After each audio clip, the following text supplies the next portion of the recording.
So I think it's a great initiative that Tatas and Mahindras have already moved forward. You also have MG Motors, which is pushing for electric vehicles. We have a number of startups in the two-wheeler segment, three-wheelers. We have a number of people who are doing domestic manufacturing.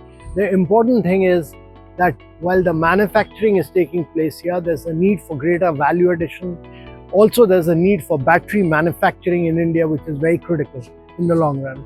All components and battery manufacturing must be done in India, and that is why we drove the PLI for automobile components and for battery manufacturing in India, and that needs to be expeditiously pushed forward.